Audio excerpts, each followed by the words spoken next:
Do Welcome, everyone. My name is Charles de Vilmorin. I am the CEO and co-founder of Link Senior, and I'm so excited for today's event. It is our fifth Activity Strong Summit. We started this in 2020, and our numbers continue to grow every year. And I just want to welcome everyone, all of you, for joining us today. As a quick introduction, I wanted to share a few thoughts. One is to give you a little bit of background on Activity Strong. It's a platform that we at Link Senior started, but we do this with amazing organizations, some of which you're about to hear in just a few minutes. And these include Activity Connection, NAP, and NCAP.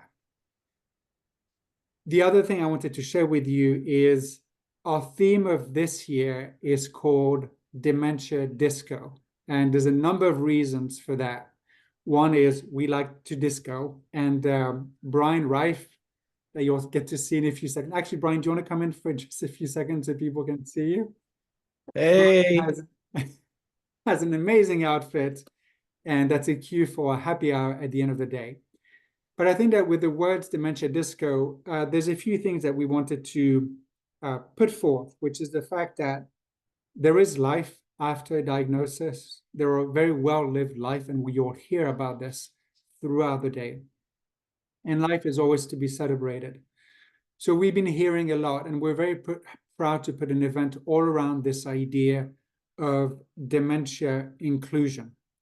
And if you are somewhat familiar to it or not comfortable, if you've never heard of these words together, dementia inclusion, I would just invite you to consider one small question, one challenge to you all, which is, if I told you I had dementia today, would you treat me differently? And if you were to treat me differently, why? So that's my challenge to you all today. Let's think about this as individuals. Let's think about this as senior living professionals. And let's think about this as an industry, because this future is happening today. And we're very excited to unveil some of that to you right now. With that, let me just read through some quick housekeeping reminders, and we will get going with our very exciting first session. As a reminder, you can earn up to 6 NAB, NCAP, NCTRC, and/or NCTBC credits. To earn the credits, you need to be in a full session or multiple, but 4 sessions with an S. To get the CEU, you need to fill out the CEU survey that will be placed in the chat, and you will receive it through your emails. Check your spam folder. And you need to fill in this survey by June 28th so that we can process it. Please note that due to the very high number of attendees, we will send these certificates throughout the week of July 8th because of the holiday weekend, and by July 12th. If you have any questions, as always, please feel free to reach out to our email, which is webinars with an S, webinars@linksenior.com. As a reminder, this session is going to be recorded. You'll have access to all the recordings afterwards that you can share with your friends, your colleagues, anyone. As a reminder, also, the chat and the Q&A features are enabled. If you want to chat with everyone, and many of you have started already, make sure that you select everyone so that everyone can receive your contribution. And one last reminder that for me is one of the most important ones is please learn, please have fun. With that, let me share with you, let me introduce you, to our first panel of the day, Alyssa and Linda, if you wouldn't mind coming on. We're going to hear from Alyssa Tagg, who's the Association Director of NAP, Linda Redhead, who's the President of NCAP, on how we can think about enriching quality of life through non-pharmacological practices. As a note, Carrie with Activity Connection couldn't join us, unfortunately, but obviously you're in extremely good hands with Linda and Alyssa. Linda, Alyssa, thank you so much for being there. I'll let you take over the stage, and can't wait to hear your valuable contributions. Thank you, Charles. We're very excited to be with you today, Linda and I are, and I know that it's an exciting time in the world of a social engagement. And having the opportunity to present again for the fifth year in a row, I feel very blessed to have the relationship that I have with Charles and with Link Senior, as well as with NCAP. The NCAP is our certification partner. So I'm really excited to be presenting once again with Linda. And Linda, thank you so much for being here today as we talk about non-pharmacological practices that are going to help us when engaging in our disco of dementia, right? So here's a little bit of our learning objectives that you can read about. I know we saw those earlier, but I just wanted to take a moment to introduce myself. My name is Elisa Tagg. Thank you, Charles, for that. And I am the association director with the National Association of Activity Professionals. And I have a little over close to 40 years of experience working in activities. And I have loved every moment of what I have done to provide programming and opportunities for engagement with our residents. Linda, just take a moment to introduce yourself if you don't mind. Yeah, it's nice to be here. And it's great working with you again, Alyssa. I mean, we do work very closely, and I thank Charles for inviting me to be part of this great event once again. I really appreciate it. I'm the president of NCAP, that's the National Certification Council for Activity Professionals. And I think I'm right alongside there with you, Alyssa. I've been in the field of activities for over 39 years. I mean, goodness gracious, right? A long time. But you know what? It doesn't seem long when you have the passion for the field. And I've met a lot of great people along the way. And we're here for a common denominator, and that's to increase the quality of life of the residents that we serve. So let's get started. Thank you. Yeah. So let's just talk a little bit about the process of living with dementia. I really appreciated Charles's question when he started. He wanted to know what your thoughts would be if he shared with you today that he was living with recently diagnosed with dementia, and how would we treat him if at all any differently. And I find it very interesting of a question, and I thank you for bringing that up, because I know a lot of research has shared with us that people who are living with dementia have often experienced changes in their emotional responses. So generally what happens is they have less control over their feelings and how to express them. So, for example, somebody may be overreacting to things, or there's a rapid mood change and they're suddenly very irritable and we don't know what triggered that, right? Or they may also appear unusually disinterested in things or distant, and it's a challenge trying to figure out how to connect with individuals that are going through this process of having so many changes in their emotional responses. And we know that dementia may cause people to feel insecure and even lose confidence in themselves or their abilities. And they may feel that they're no longer in control and may not even trust their own judgment. Or they may experience the effects of a stigma and a social demotion. And I kind of thought of that, Charles, when you asked that question, how would you react if I told you I was just recently diagnosed with dementia? I could see, maybe we would have a little bit more compassion for Charles, or talk to him maybe in a calmer and sweeter way, right? So we kind of just change our whole demeanor, how we would talk. And that's the stigma that we find, is that they feel that they're not going to be treated the same as the result of their diagnosis. And so they lose great confidence in everything that's going on, and that can be a challenge in itself, trying to figure out what's going to be the best course of action. And I love the concept of the universal needs. There are 6 universal needs that we talk about regularly, and I know Naomi Feil really reiterated these often when she would do her presentations on validation therapy. And she talks about, the first one is the need to belong. I love this need to belong. We all have this need to feel like we're included in something, right? Could it be memberships in churches or clubs or organizations, maybe involvement with your work or your school or the community? It's all about that sense of having a group of people that you can call your own. And people really need to have that sense of universal need, that sense to belong. And love, that starts with family, right? We know love starts with family and it expands out throughout our life. But it's also, one of those things that we have to be willing to give and go out and give love. So we have to not only do that, we have to give it. I learned something yesterday when I was talking with a fellow colleague that I really thought was cool, and maybe you've already heard this before, of the vitalness of a hug, and how much energy it takes to give a hug to somebody, but how much energy is transformed between the two people when you're giving a hug. And that is part of that feeling to feel loved and to have that emotional upliftment. And we all need that. And we all have that as a universal need. We also have that need to feel useful. Feeling useful gives us that sense of pride, right? Time and talents that they're just well utilized to varying extents, and words and deeds of appreciation are welcomed. They're not necessarily needed to feel useful, but it's important that we do provide opportunities for individuals to feel useful. And we know the need to be respected. We know respect is earned, right? But respect is also given. And so we need to be mindful of that too and give respect.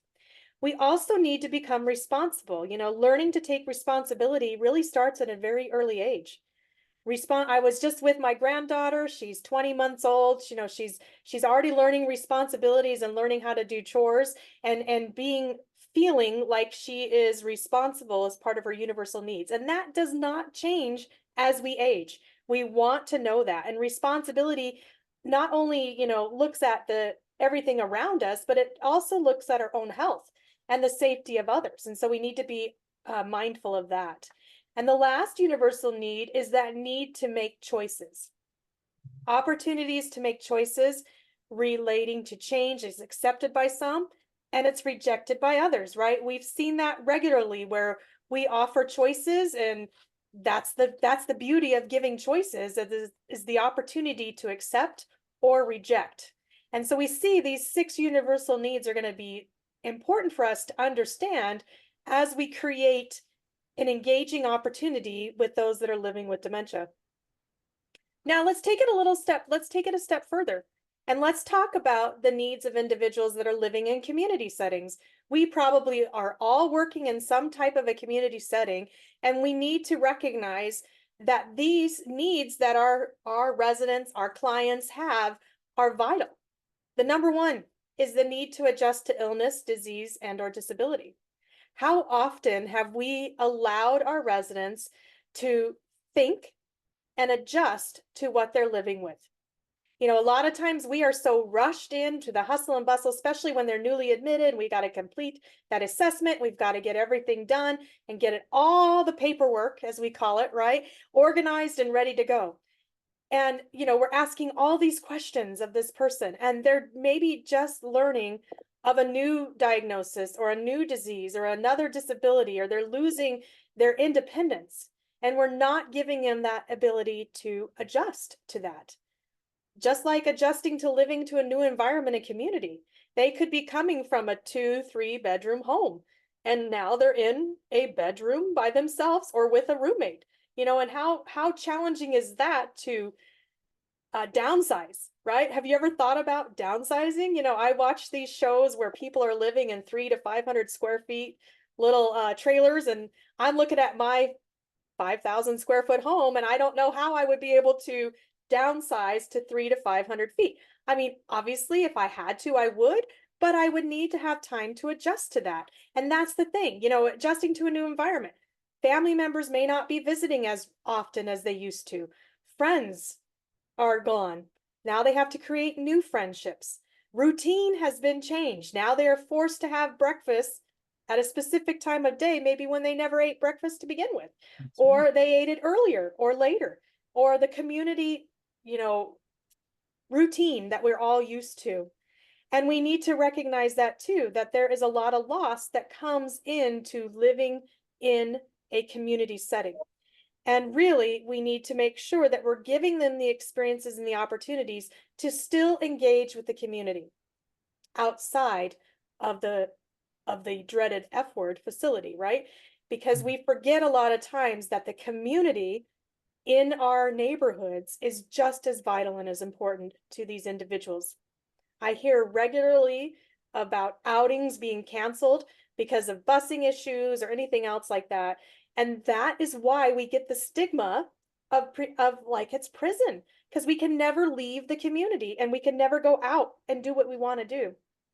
And then we need to give opportunities for the ability to become acquainted with others and maybe even develop new relationships and develop those trusting relationships.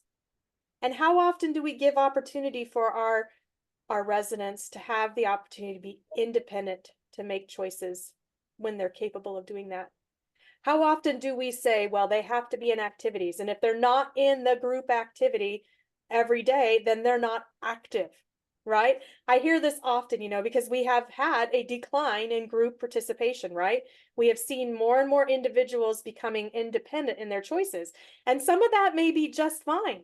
And other times we need to be mindful of that too and say, is this appropriate? Are they isolating themselves from others? Do we need to be considering that as well? And we need to recognize too that activities are a good distraction. I know we want to be engaging and involved and activities are vital, but activities help to relieve boredom. They help to relieve that loneliness and depression and withdrawal. But here's the caveat with that. We got to make sure that the activities are individually based, that they're going to be interested in coming to those programs that we offer and the services that we provide. Our residents need to look forward to something. They need to be excited about something.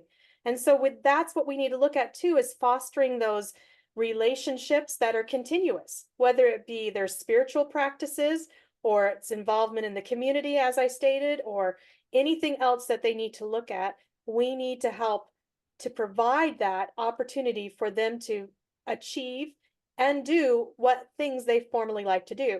Now, I know I've had the same residents that have been, admitted to my communities where they maybe have knitted and crocheted for 40 or 50 years and they have no desire to ever touch it again, right? And that could be the case because they're adjusting to the new community life. But that doesn't mean we shouldn't, offer it again later on and say, hey, I know you had a history of crocheting or knitting, would you like to try it again, maybe in a couple of months after they've adjusted?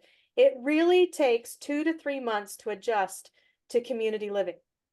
And for a person that's living with dementia, it could take twice as long. So we need to be considerate of that and be supportive of that. And also, and I'm sure Linda will share with you some stories later, sometimes people living with dementia never adjust to the new surrounding because it's not what they're familiar with. And so it depends on where they are with that. And so we need to be always offering and supporting and recognizing the needs of individuals that are living in our communities and be involved with that. So let's think about that for a minute. Let's talk about the dementia model of care and the importance of using this model. I think it's really important that we talk about therapeutic approaches to care. So how are we meeting the informational, educational, and psychosocial needs of the persons living with dementia? The answer is not one size does not fit all.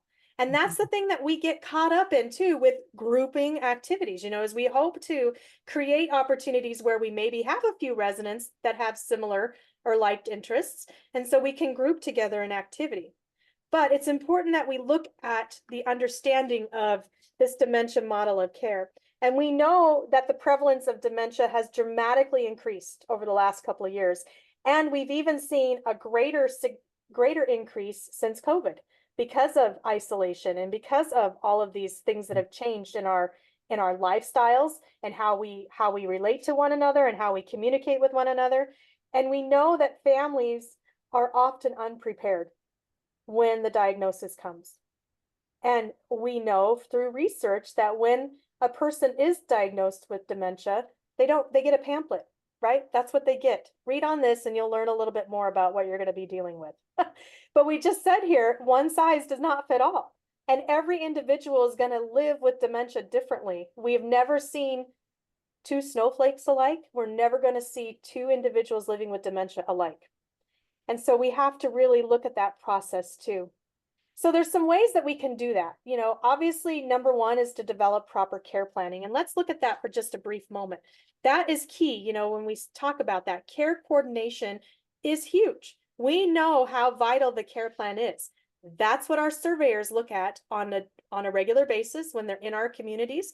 They are surveying based upon the care plan. So what are we doing to support that? How are we providing a safe and therapeutic environment? Have we offered support groups for our residents? Have we looked at the ability to have them have the opportunity to talk about their diagnosis? Whether they remember that they've been diagnosed or not, it's still important to have opportunities for socialization that are just open and honest discussions. So many times we are programmed, right? We are programmed to do all of these programs, and we forget about just allowing time to just have time, right? And that's the thing that we need to look at. How often do we provide support groups for families? What are we doing to help support our families that are living with the guilt, the grief, the frustration? You know, those are things that are vital that we need to be looking at too. The biggest guilt factor we find in families is when they have to admit their loved one into your community because they feel they failed. And we have to assure them that they have not. You know, that we have to assure them that they are making the best decision for their loved one and for themselves, because it is a huge undertaking to care for someone living with dementia. It's a lot of time and commitment, and you lose yourself in it, right? And I think that's important too. Do we provide counseling opportunities? Are we giving opportunities for our residents to talk to counselors, to therapists? We know that conversation and talking about things provides comfort, and we need to give that ability, that opportunity to do that. How often are we providing respite for ourselves? You know, how often do we take a vacation? I just got back from 2 weeks of glorious vacationing where I did not use my computer, I did not check emails, and I was surprised that I was capable of doing it. I'm a very task-oriented person, but I loved being able to unplug and relax. And guess what? All the work was there when I got back. So why was I worried about it? Should I worry about it while I'm gone? You know, that's the key thing too. So when we talk about care planning as well, we want to incorporate activity planning as well as, you know, environmental designs and looking at that. And then lastly, we want to focus on alternative programming. You know, we talk often about non-pharmacological interventions, and I really want us to understand too that, you know, maybe sometimes non-pharmacological interventions are not going to work. So we're going to talk about that for just a minute. You know, NPIs or non-pharmacological interventions, they've been theoretically supported through research. We have seen the videos, I'm sure, and we're going to talk a little bit about that. But some of the non-pharmacological practices are therapeutic exercise, meditation, music, aromatherapy, and acupuncture. Now, how many of you are doing and providing acupuncture opportunities in your communities? And if you've ever experienced acupuncture for yourself, you know it's a very relieving technique. And so thinking about that, how often do we provide meditation for our residents? Guided imagery, we don't always do that. Now, we know music engagement is probably one of the #1 non-pharmacological interventions that we can talk about. And I really want to talk briefly about George Friedrich Handel. If you haven't heard of him, he wrote The Messiah. You know, and I love George Friedrich Handel. He wrote Joy to the World, but he has another song that's titled Art Thou Troubled? And in the verse he writes, Art thou troubled? Music will calm thee.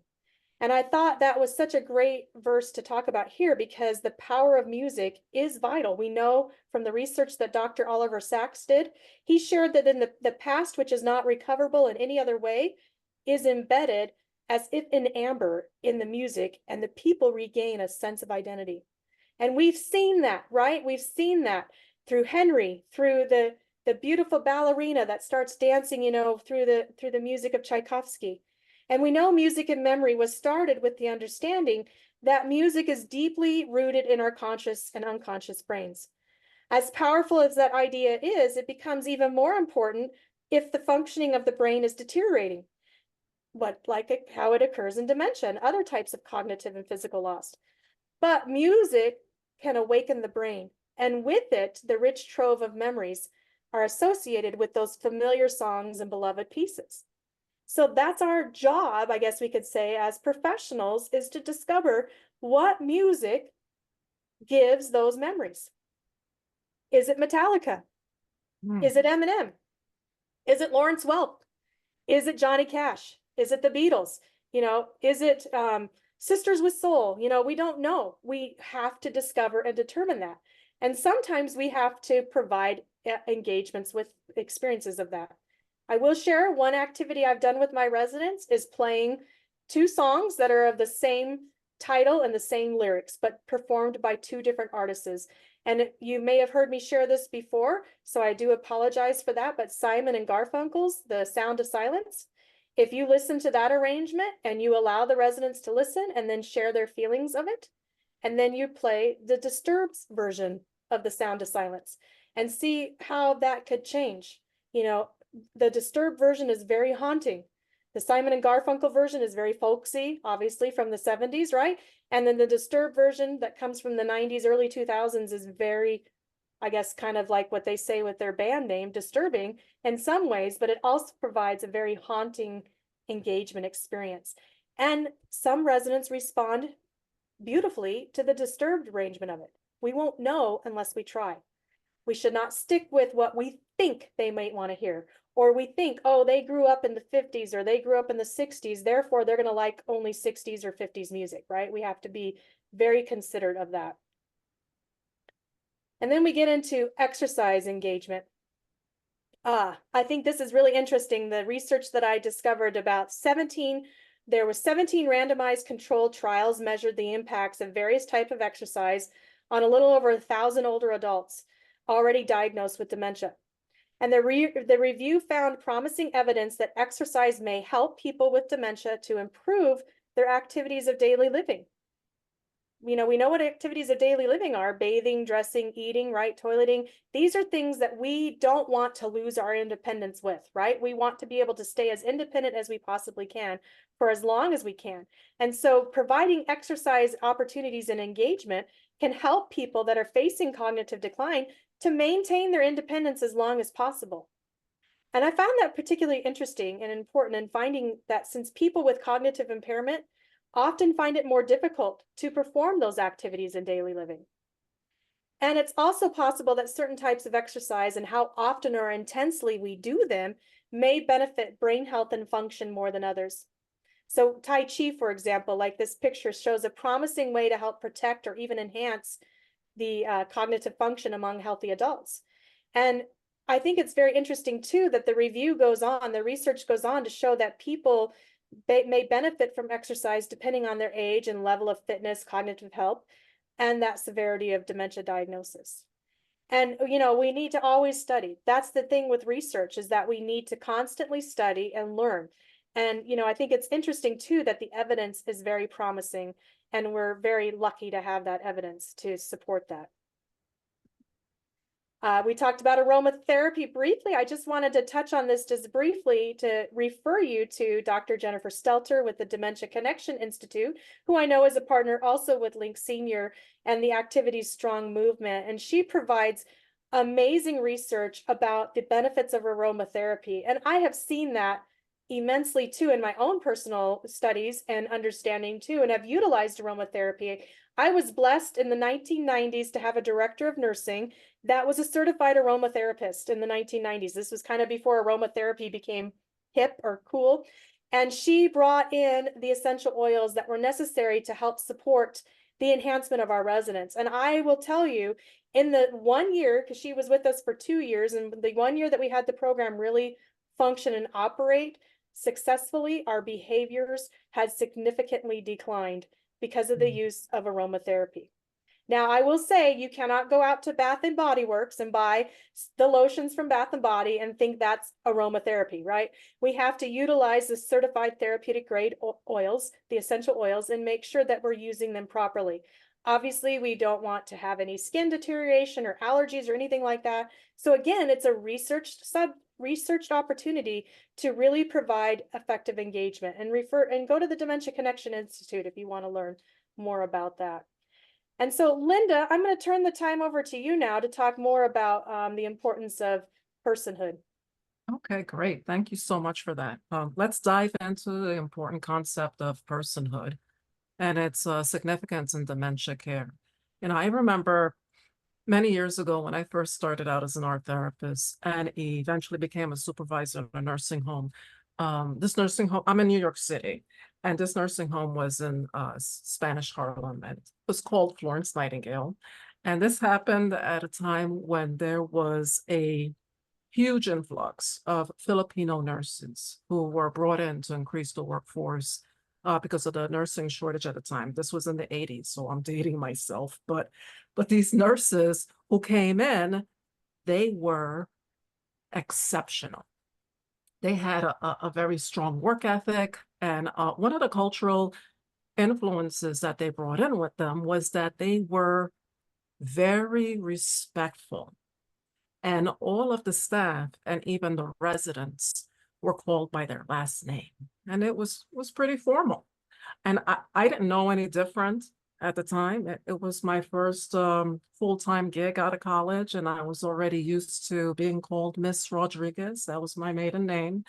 And I was also working as an art teacher on the side. So, you know, the students at that time, they were taught to address their teachers by their last name. And I don't know how it is now. Things have become a bit casual over the years. But back then, this gesture, using last names, was considered a sign of respect. And you would only use first names if you actually had a relationship with that person. And it was also a way to keep your professional life and your personal life separate. And also, there is this perception that you're more valued and taken more seriously when you're addressed by your last name. And this ties into the person's identity, their personhood. And personhood is about recognizing and respecting an individual's identity, their rights, their values, their beliefs, their experiences, even as they live with dementia. It means seeing the person beyond their condition. And as Alyssa mentioned, the person with dementia deserves a certain level of respect, just as anyone should. And we want to make sure to have a strong respect for their personal beliefs and cultural values, to make sure there's an acknowledgement of their religious and spiritual beliefs. So Alyssa, you touched on that as well, and have a consideration of their life history and any significant personal experiences that make them who they are. And understanding personhood is crucial.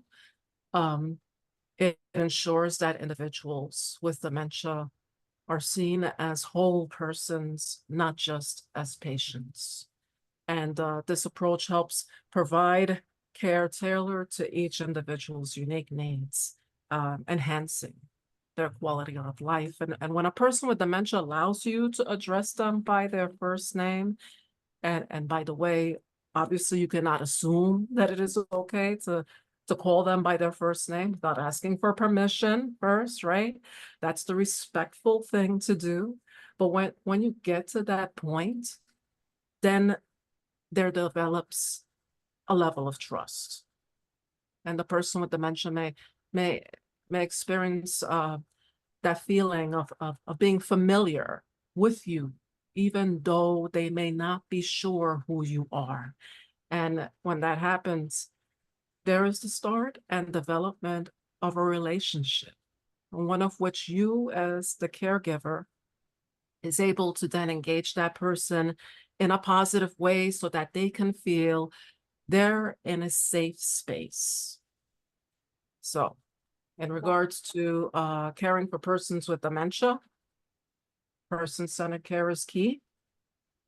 And this approach focuses on treating individuals with respect and dignity. Like I said, acknowledging preferences and histories. We want to recognize their individuality and the unique qualities of each person, allow individuals to make choices about their care and daily activities, ensuring that their rights are upheld, and respecting their personal space and exercising confidentiality as needed. Engaging self-reliance and decision-making and maintaining the person's sense of self-worth and valuing and considering the person's feelings and preferences, and collaborating with individuals who are suffering from dementia, their families, their caregivers, or other care partners, and providing opportunities for activities that are significant and enjoyable to the individual. So always address individuals by their preferred name. This is part of upholding their dignity and respect.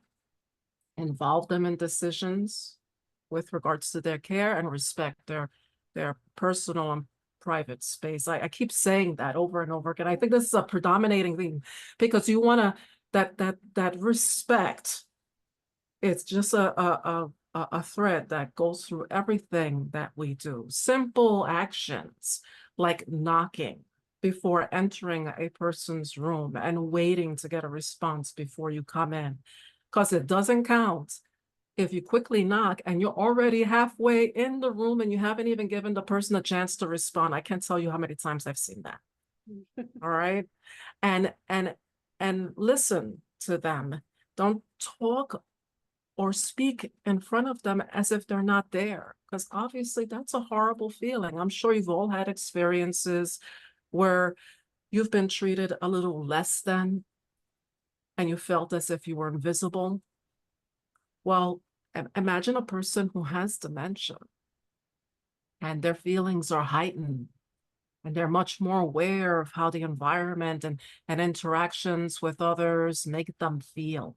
And they may not always be able to verbalize what they're feeling, but we'll see it reflected in their behaviors. And that's why we have to be super, super sensitive on how we come across, and watch their body language, so that you can anticipate their needs.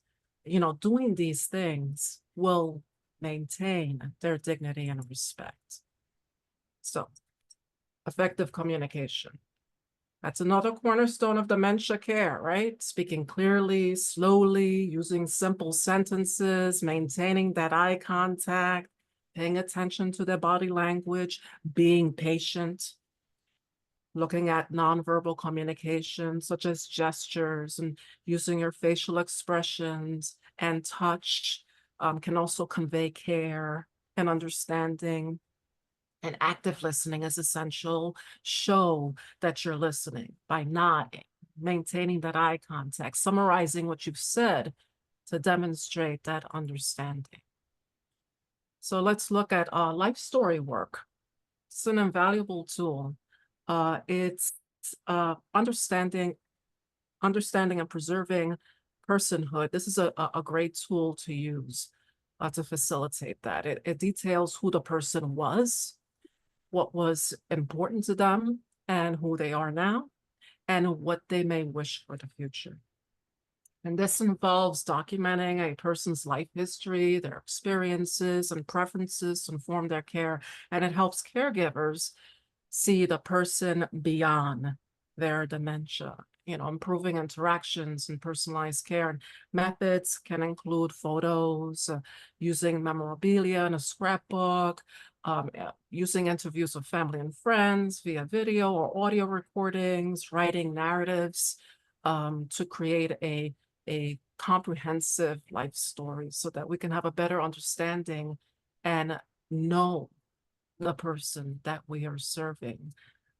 According to NIH, the National Institutes of Health, an effective life story can help the person with dementia connect with their own identity in a positive way, and to feel valued and feel that they matter. So I'm going to get a little personal with regards to creating supportive environments. My own mom, she suffers from Alzheimer's, and I took a page out of Montessori's book. She lives with me, and I have the walls in her room covered with framed photographs from different times in her life. And I took the time to label each with a detailed description of the photos. And her primary language is Spanish, and the little bit of English that she did have, well, she lost that. But the writing, the descriptions in Spanish, I found was extremely effective. I had a bit of concern because I didn't want any of the photos to trigger her in a negative way, you know. But I took the chance, and I was very happy with how this project developed. So in effect, she ended up becoming surrounded by her life story. Mm. Often I see her reading each description of each photograph as if it was the first time she's seeing it. And she'll turn to me and say with a smile, "Esta es mi familia." This is my family. So personalized spaces with belongings that have significant personal significance, such as family photos and favorite books and cherished mementos. They're so, so important. You know, a familiar and comfortable environment can greatly enhance the well-being of individuals with dementia. Mm. So let's look at family and community involvement. I think you touched on this, Alyssa. Family is a huge part of getting to know the people that we serve. I would not have been able to create the descriptions for each of those photos in my mom's room if I did not know who she was, right? So you need to involve family in care planning and daily activities. You need to encourage the staff to seek feedback from families of individuals with dementia. Their feedback can highlight areas for improvement and provide real world insights into the effectiveness of person care practices. And so you could use this feedback too for training sessions for staff to address specific issues or concerns, and utilize community groups like the support groups and social groups and volunteer organizations to get that additional support and engagement. So meaningful activities tailored to the individual's preferences and abilities are also important. You're going to choose activities that are that will match their abilities and interests. For instance, I have a huge outdoor garden with a row of large blackberry bushes, and my mom will go into the garden and wander about, touching the leaves and smelling them and picking the berries. And sometimes she puts them in her mouth, and this is the ultimate green prescription, right? So I sit on my patio deck and I watch her from afar. And she often does not realize that I'm watching her, but she is appreciating nature, and it has a calming effect on her. And then she'll come back to me with a handful of berries to share. And we talk about how sweet they are. And we talk about the tomatoes and the peppers and the basil that are growing in the garden. And then I give her a basket so that she can harvest the vegetables. And she does a good job of it too. And she also enjoys doing artwork. I brought her a set of Prismacolor pencils. It took me a while to figure out what kind of adult coloring books she likes. She loves flowers. So florals and nature scenes with animals seem to be the right fit for her. And she'll spend all morning coloring. I'm always looking for those spiral coloring books from Amazon because she can open them easily. Mhm.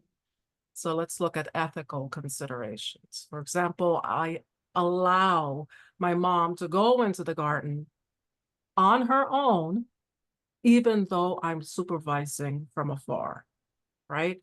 It gives her a sense of independence. It gives her the opportunity to safely explore the garden on her own terms. And always seek, in regards to ethical considerations, informed consent for care decisions, involve the person as much as possible in the decision-making process. Challenges and solutions. We face a lot of challenges in maintaining personhood, such as resistance to care, communication barriers, and differing family opinions. I myself have often challenged on a daily basis. It's one thing when I'm giving of myself at the workplace to the residents that I serve. Totally different when you're a caregiver for a family member. Totally different. Now it's personal. I'm sure there are many caregivers out here with us today in the audience who have loved ones at home suffering from dementia or some other health issue. There are no breaks, and it's physically and emotionally draining. So every day I'm repeating myself, answering my mom's questions over and over. I'm telling her things like, yes, you live here, right? Yes, this is my home. Yes, I'm married, right? Yes, that man that is here, who he lives here too, that's my husband, right? And oh, yes, those are your grandkids, and so on and so on. And, and we have good days and we have our bad days. But fortunately for us, we have more good days than bad days. And my husband and I work together as a team, and we keep a strict schedule, very organized. And that consistency is key because the person with dementia often finds comfort in routine and find it to be reassuring to know what to expect next. It gives them a sort of a sense of control. And I'm not saying you can't be impulsive once in a while because variety is the spice of life, right? And that is what makes life worth living. And everyone is different. I mean, my mom does sundown, and it can get pretty rough sometimes. But in her case, structure is key because that provides a sense of security for her. With regards to practical solutions, they include building trust through consistent, respectful interactions, using communication aids as needed, and involving a mediator for family conflicts if it comes to that. So throughout it all, education is key, right, Alyssa? It's Absolutely. Yeah. all about education with regards to not only for our staff but for our caregivers. Um, regular workshops and seminars are important. I used to be able to actually schedule these at my workplace and go ahead and get speakers to come to my workplace to do role playing and demonstrate case studies and do interactive sessions with my staff, so that they could see how these techniques could be applied in practical scenarios. You can partner with professional organizations and offer continuing education credits for participation in person-centered care training. It helps the staff to engage in ongoing learning and ensures that they have that they stay up to date in their field, right? Mm-hmm. And it helps to also have resources, right? You wanted to say something, Alyssa? No, I was just going to reiterate what you said is that most states now, I believe, require you to have state specific training in dementia care, as well as behavioral health and cultural competency, so Yes. that you can understand that process. And I know, you and I have had direct care experience with a loved one living with dementia. And a lot of times, that's different, right? We can be professionals working with individuals that are living with dementia. But when Yeah. it becomes personal, it's hard to put that professional cap on, right? And to support the individual where they are. And that's kind of that part of that training to help us, to recognize that understanding, because that is a challenge. It is a challenge. It is a challenge. But having organizations like Lens Senior and NAP providing education, it's available. It's out there for us to continue to learn and watch by other people's examples, So yeah, and mentorship programs, right? You can have less experienced staff with seasoned caregivers who may excel in person-centered care. Their mentorship can provide a hands-on guidance, support, and feedback. And, the mentors can share their experiences and strategies for providing compassionate and that individualized care that's so important. And also recognition programs are great, you know, recognitions and rewards for staff who demonstrate excellence in person-centered care.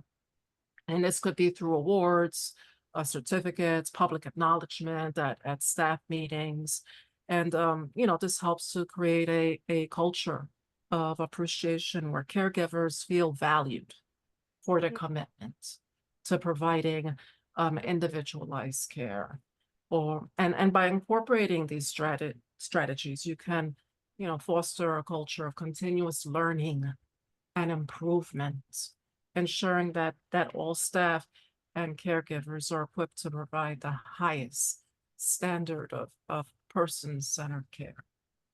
Yeah. Yeah, and I know that the CMS just recently on June 18th, so just last week, issued, you know, a new memorandum about updating one of our federal regulatory compliances on facility assessment, which is in connection with the minimum staffing standards that I know we're all challenged with already and frustrated by. And that's one of the things that the purpose of this is to ensure that the staff are competently trained to provide the necessary needs. And in order to do that, we have to complete a competent care assessment, right? So we have to look at that, and we have to use the resident often. And I think a lot of times we get caught in that trap of talking about the resident around a table, right? And not with the resident. That's And right. we have to really bring that into play, that the resident is an effective human being and they have the right to be treated like that. And they cannot be treated like that if we are not including them in their care practices. Yeah, yeah, they have to be involved. Yes. They're not just sitting there. You know, they're not just, I always tell you know, people at orientation programs, you know, a smile is free. All right. You were talking earlier about how people get so caught up in their tasks, they're so busy, you know, doing what they need to do, but they forget that they're in someone's home. And, you know, as they pass a resident, I always tell them, I said, don't just say, you know, hello, you know, engage them in eye contact, give them a smile. You talked about hugs. You know, some of these folks don't get touched at all during the day, except when they receive cares, you know, and, you know, a smile speaks volumes, you know, a soft, reassuring touch on the shoulder speaks volumes. You know, they come to look at you as part of their family. A lot of them, they don't have any family. You're their only family. And that's extremely important when you think of it that way. You know, I look at my own mom and I say to myself, we are her only family. Most of her, actually all of her sisters and brothers have passed away. You know, she came from a small fishing village in Puerto Rico and she was one of 7. She has hardly any family left. We are her family. And so when staff come into the work environment and they realize that this could be their somebody that they're related to, it's a small world. You know, I had a staff person the other day meet someone who knew their grandparents on the boat coming over from Italy. Like, of all places to meet up, I know you. I know your mother, your grandmother and grandfather. And they're like, what? It's a small world. You never know who you're going to be serving. And just because they have dementia doesn't mean that they're not people.